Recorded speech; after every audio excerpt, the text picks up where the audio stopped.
Hi, I'm Right Tavern, and welcome back to Playtime Co, where the toys are friendly, the staff are missing, and common sense is officially clocked out.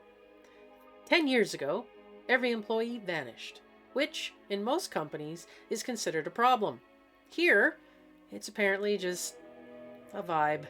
As I explore, I start finding VHS tapes, which is always reassuring because nothing says safe workplace like a please insert cursed evidence into a nearby TV. Turns out, this place wasn't just making toys. They were making toys out of people. Which really explains why Huggy feels so emotionally invested in murdering me. And speaking of Huggy, after a lovely cardio session through the vents, we finally send him on a one-way trip off the catwalk. Problem solved. Right? Because immediately after that, the game goes, hey, you look comfortable, want to feel worse? We find a tape talking about something called the prototype. Final log. In relation. Experiment 1006. The prototype.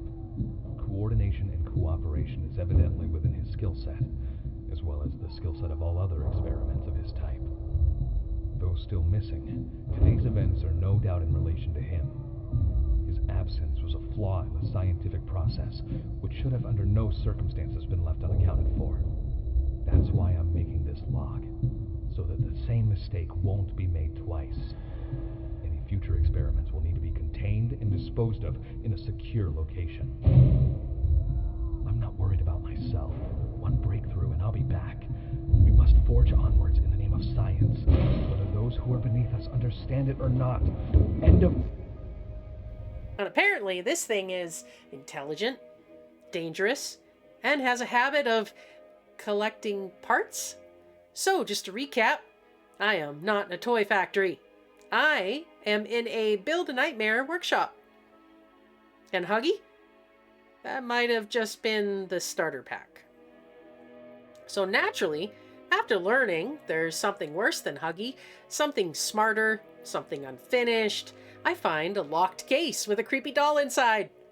Because clearly survival instincts are just a suggestion at this point. Out comes Poppy, who immediately thanks me. You opened my case.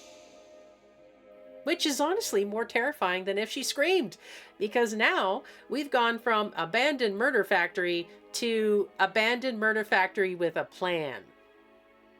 So Huggy fell, but something else is still here. Something that was never finished. And now, I might have let the next chapter out of the box. Find out next time on the Playtime Files.